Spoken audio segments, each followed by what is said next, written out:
Hello दोस्तों, स्वागत है आप सभी का स्लीपी क्लासेस में। दोस्तों, मेंस अ डे इनिशिएटिव में आपका एक और बार स्वागत है। हर साल ये इनिशिएटिव आता है, फ्री इनिशिएटिव रहता है जहां पर हम मेंस का एक सवाल हर रोज़ डिस्कस करते हैं।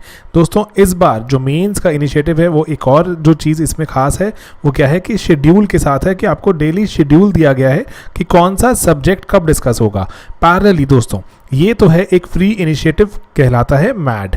अगर आप चाहते हैं और चीज़ों के बारे में और ज़्यादा क्वेश्चन सॉल्व करना मेंस के, जहां पर 5 या 6 सवाल हर रोज़ डिस्कस हो रहे हैं, आप हमारा मेंस का क्रैश कोर्स भी ज्वाइन कर सकते हैं और टेस्ट सीरीज़ भी ज्वाइन कर सकते हैं। दोस्तों, ये सभी कुछ हमारी वेबसाइट sleepyclasses.com पर अवेलेबल है। अगर आप मेंस दे रहे हैं और थोड़ा सीरियस अटेम्प्ट देना चाहते हैं, डेफिनेटली ज्वाइन कीजिए। बहुत ही कॉस्ट इफेक्टिव तरह से आपके लिए हम बेस्ट कंटेंट अवेलेबल करवा रहे हैं। तो चलिए दोस्तों, देखते हैं आज का सवाल। दोस्तों, मेंस का आंसर डिस्कस करने से पहले आपको बता दें कि जीएस मेंस की आंसर राइटिंग का हमारा बैच शुरू हो गया है। 108 डेज का ये बैच है, राइट। 108 डेज में 108 क्वेश्चंस आएंगे, रोज का एक क्वेश्चन आएगा और एक नया सब्जेक्ट डील के करेंगे। हर रोज एक डिफरेंट सब्जेक्ट से क्वेश्चन आएगा एंड आपको उसका आंसर लिखना है, हमें भेजना है, उसको हम चेक करेंगे, उस पर फीडबैक देंगे, आपको वो करेक्टेड आंसर कॉपी भेजेंगे, उसका एक वीडियो सॉल्यूशन प्रोवाइड करेंगे और ये सब कुछ चलेगा एक सेट स्केड्यूल के अकॉर्डिंग। गिवन डे का आपको कैलेंडर मिल जाएगा कि किस दिन कौन सा क्वेश्चन आना है एंड उसी स्केड्यूल के अकॉर्डिंग ही आपको क्वेश्चंस आएंगे और आपने आंसर लिखने होंगे। ऑब्जेक्टिव क्या है कि आप में राइटिंग की एक हैबिट लेके आनी, एक डिसिप्लिन लेके आना कि रोज आप एटलीस्ट एक आंसर लिख रहे हैं अपने मेंस के लिए, राइट। इसमें evaluation, PDF of the model answer and video solution of the model answer भी आपको मिलेगा। अगर आपको इसके बारे में और इन्फॉर्मेशन चाहिए, आप हमारी वेबसाइट www.sleepyclasses.com पे जाइए। वहां पे आपको ये एक बैनर मिलेगा, बैनर पे क्लिक कीजिए और आपको हमारे इस पूरे कोर्स की इंफॉर्मेशन यहाँ पे मिल जाएगी। स्केड्यूल यहाँ पे आपको लगा हुआ मिल जाएगा। ये जो है ऑर्डर सेम रहेगा, ऑर्डर में कोई डिफरेंस नहीं है। जहां तक डेट्स का सवाल है, डेट्स आपके इस मेंस आंसर राइटिंग बैच 1 के अकॉर्डिंग लगी होंगी, राइट। कॉस्ट है इसकी 10,000 including all government taxes of GST, right. तो ये मेंस आंसर राइटिंग बैच। चलिए देखते हैं आज का सवाल अब। Hello everyone, welcome to sleepy classes. तो आइए ज्योग्राफी का अगला क्वेश्चन डिस्कस करते हैं।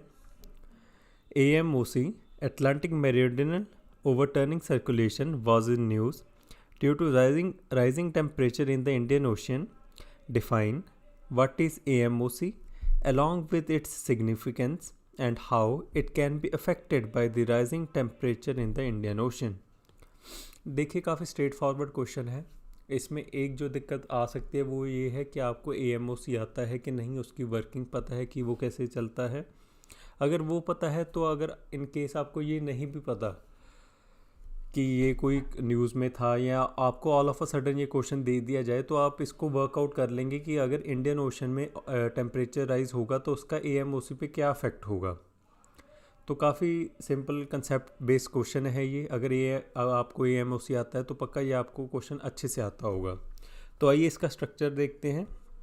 स्ट्रक्चर में सबसे पहले इंट्रोडक्शन में बताएंगे व्हाट इज़ AMOC, जैसे क्वेश्चन की डिमांड है उसके साथ उसका रेलेवेंट डायग्राम।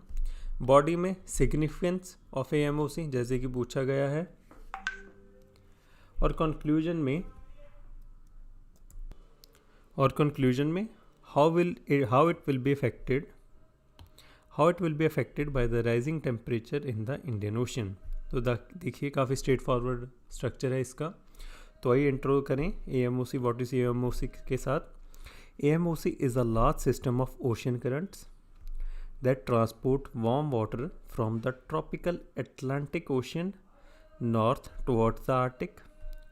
कैसे है? It transports warm water from the tropical Atlantic Ocean north towards the Arctic. The circulation is driven by the differences in the water density caused by differences in the temperature and salinity. तो वो बता रहे हैं कि ये movement of water क्यों होती है। 3 मेजर कारण हैं। एक तो cause by difference in the temperature and salinity और water density. When the warm water reaches the North Atlantic, it cools and its salinity increases.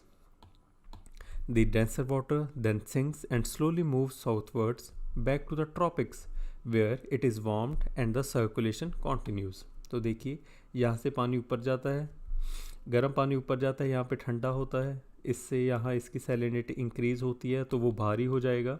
जब वो भारी होगा तो उस फिर से अपनी साउथवर्ड जर्नी को कंटिन्यू करेगा। जब वो नीचे आएगा फिर से गर्म होगा, इवेपोरेट होगा, सो सैलिनिटी डिक्रीज़ होगी, फिर से ऊपर जाएगा। तो ये इस पूरे सर्कुलेशन को हम AMOC कहते हैं। आई होप आपको ये पूरा कंसेप्ट समझ आ गया होगा। तो कोशिश करिएगा जब भी आप बता रहे हैं कि व्हाट इज़ AMOC तो उसके साथ ये रेलिवेंट डायग्राम ज़रूर बनाइएगा, उससे आपका पक्का से 1 नंबर इंक्रीज़ होगा। तो आगे सिग्निफिकेंस देखते हैं कि सिग्निफिकेंस क्या है AMOC की। It is one of the earth's largest water circulation systems where ocean currents move warm salty water from the tropics to the regions further north such as western Europe and sends colder water south, जैसे हमने ऊपर पढ़ा। उसके बाद part of the earth's largest water circulation system known as thermohaline circulation. इस सारे circulation का नाम है thermohaline circulation. It aids in distributing heat and energy around the earth and helps in maintaining the earth's heat budget। और last में acts as carbon sink by absorbing and storing atmospheric carbon। तो ये हो गई इसकी significance की बात। उसके आगे जो लास्ट पार्ट है इसका कि ये जब इंडियन ओशन वार्म अप हो जाएगा तो उससे क्या इफ़ेक्ट होंगे।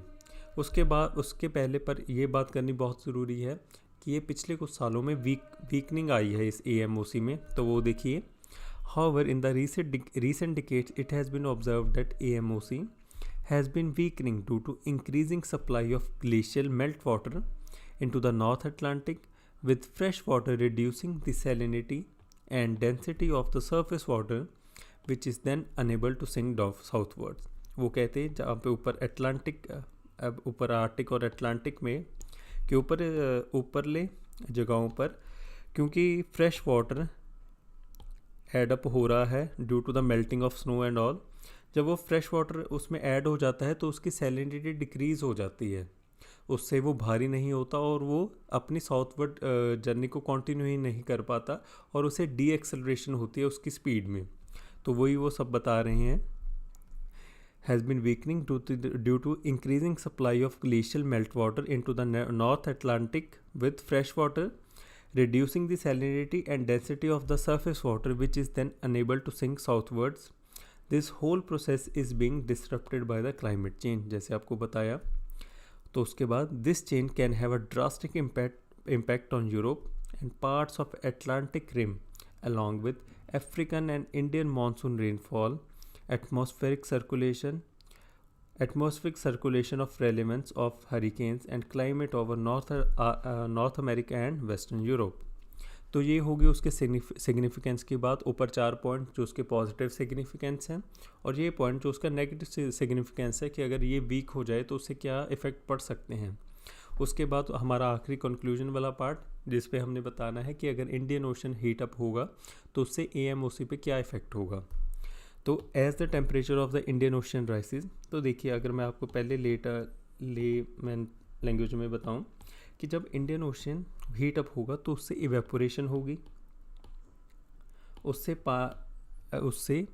इवेपोरेशन होगी तो पानी ऐड अप होगा हमारे एटमॉस्फेरिक सर्कुलेशन में, उससे अटलांटिक ओशन में कन्वेक्शनल करंट्स, अटलांटिक ओशन के ऊपर convectional currents generate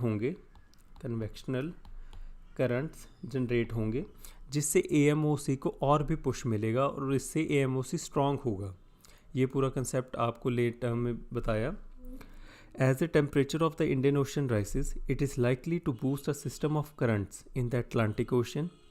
As the tropical Indian Ocean warms, increased evaporation of the surface water leads to a rise in rainfall along with the heat release, ये दो चीज़ें हो गई.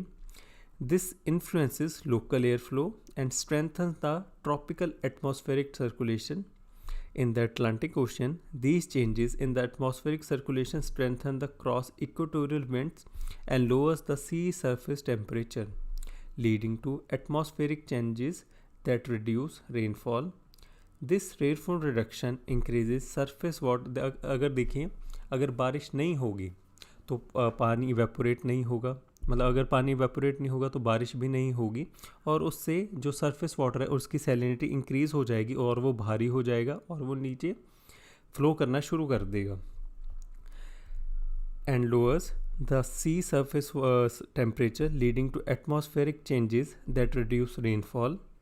This rainfall reduction increases surface water salinity and thus density, and over time more water is being transported by the AMOC to the North Atlantic.